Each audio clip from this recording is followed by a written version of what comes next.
Ya. Muy buenas noches. Nos encontramos con el profesor economista Sergio Fierro. Buenas noches, profesor. Le vamos a hacer unas preguntas sobre lo que es capitalista y socialista, sistema capitalista y sistema socialista. Eh, ¿Cuál es el sistema de un gobierno capitalista y hable sobre sus principales características? Bien, buenas noches. En cuanto al sistema capitalista, podríamos indicar de que realmente acá en el país, justo Ecuador, estamos viviendo un sistema capitalista que prácticamente sus características viene a constituir es que existe la propiedad privada, en donde toda la sociedad puede comprar y vender tanto mercaderías como bienes y servicios. El sistema capitalista prácticamente aquí en el Ecuador de alguna manera tiene ciertos rezagos feudales, porque de pronto todavía existe muchas haciendas, entonces existe todavía el señor feudo. Pero en el sistema en sí existe la gran empresa, en donde está igualmente el empresario y a su vez el proletariado. Estas dos clases antagónicas que digamos casi nunca se ponen de acuerdo, prácticamente en lo que se refiere al salario, en donde incluso el mismo Estado, en este caso el gobierno, tiene que intervenir de pronto para que haya la suba que se da cada año, ¿no? Incluso de acuerdo a la inflación. Entonces este sistema es donde prácticamente existe el compra y vende, en donde usted puede comprar y puede vender. Entonces en este sistema prácticamente existe incluso el sistema financiero, en donde usted igualmente hace los diferentes depósitos, los retiros, es de su propia cuenta. Entonces en ese sentido hay una actividad económica dinámica, incluso podríamos indicar que existe ahí también ya el mercantilismo, en donde las personas a su vez realizan diferentes actividades, prácticamente el comercio, que de alguna manera a nivel de país significa mucho, y justamente también se da en lo que es el turismo, una de las principales fuentes también que tiene como alternativa, en este caso el Ecuador, en donde tiene su gran aporte, digamos, en este caso al PIB, porque el PIB justamente está conformado de todo lo que el país produce durante un año. Entonces esta actividad anualmente aporta al avance económico, en este caso de todo un país. Listo, profesor. También hablamos lo que es sobre el socialismo. ¿Cuál es el sistema del socialismo y sus principales características? Bueno, en un sistema socialista, digamos de que prácticamente es donde no existe la propiedad privada, en donde el Estado es quien se encarga justamente de dar todo a la sociedad. Diga usted, por ejemplo, la misma alimentación, la vivienda, la educación, salud, el Estado es quien prácticamente da todo a la sociedad. No existe, en este caso, el mercantilismo, no existe la compra, la venta. Los que están viviendo en un sistema capitalista no pueden tener un vehículo, no pueden tener una casa, un terreno, no, porque todo eso lo maneja el Estado. Tienen apenas un pequeño, digamos, salario para sus íntimas necesidades, y de ahí lo demás, el Estado es quien les provee todo.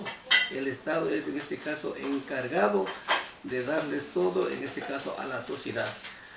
Prácticamente este sistema es un sistema que de alguna manera no permite el entendimiento, no permite el avance de la sociedad donde se encuentra prácticamente este sistema. Lamentablemente esto no es tan adecuado porque no permite el desarrollo económico prácticamente de las personas. Listo, profesor. También lo hablamos, el gobierno actualmente de Lenín Moreno es un partido, ¿es socialista o capitalista? ¿Cómo usted lo considera? Bueno, en este caso Lenín Moreno no podríamos decir que no es ninguno de los dos, prácticamente estamos viviendo desde un sistema capitalista. Se supone que ellos son supuestamente de socialismo siglo XXI, pero llegado a la realidad no es como están realmente actuando.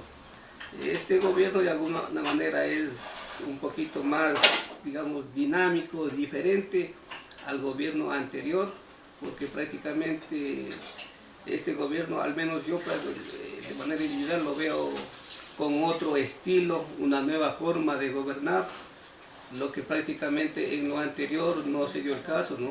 Aquí, por ejemplo, lo principal al momento que se observa es que da la oportunidad de que haya una comunicación, hay en este caso la vinculación incluso con personas que de alguna manera a lo mejor no estuvieron de acuerdo, pero su nuevo estilo, su nueva forma de gobernar es lo que al pueblo ecuatoriano le está dando un poquito de fe, porque en el anterior gobierno prácticamente la comunicación no había, digamos, libertad a hablar, ¿no es cierto? En cambio, con este gobierno está comunicándose incluso con todos los alcaldes del país, y eso es bueno. O sea, lo importante es la comunicación, la apertura al diálogo. Y luego de eso viene lo consiguiente, ¿no? En este caso de que haya un desarrollo, pero en base a la armonía, a la comunicación, en este caso con los que estaban incluso en oposición. Lamentablemente, digamos, en el gobierno anterior no hubo eso. Y prácticamente el gobierno anterior ha dejado mucho que decir, ¿no? En todo sentido. Hablemos incluso de la misma deuda externa, una deuda que supera prácticamente los límites, hablando que máximo se debería haber endeudado en el 40% del PIB. Si hacemos prácticamente las cuentas de deuda tanto interna como externa, ya están llegando, hablemos de 60.000 millones de dólares, lo cual es bastante perjudicial, es un limitante para el desarrollo mismo del país, justamente por la deuda. Y qué decir de los diferentes actos de corrupción, que viene a ser un problema grave. En este caso nos afecta a todos los ecuatorianos, habiendo tenido tanto dinero por el alza mismo del precio del petróleo, habiendo manejado tanto dinero, y sin embargo un país que queda prácticamente endeudado. Y al menos difícilmente en este año podremos salir hacia el desarrollo. Según estimaciones incluso del Fondo Monetario, el crecimiento del PIB para este año apenas va a ser del 0,7%. Es prácticamente un bajón en el cual la situación del país es bastante lamentable. Y lo que habíamos manifestado, ¿no? El problema de la corrupción es la que no permite, en este caso, avanzar, porque lamentablemente eso nos afecta a todos los ecuatorianos, tantos miles de millones que se han ido o se han desperdiciado en nada, mientras las necesidades del país cada vez son superiores en todo el país. Y además de eso, el problema del precio del petróleo, que al momento todavía no alcanza el nivel deseado, ¿no? Antes principalmente nuestro principal ingreso era la venta de petróleo, pero estando a un buen precio. Al momento nos encontramos con un precio, digamos, regular, el cual no permite el desarrollo en su totalidad. Tanto es así que la situación del país todavía se le ve bastante dificultoso, al menos en este año. Para el próximo año veamos cómo se encuentra la situación en sí mismo, de los diferentes ingresos que tiene.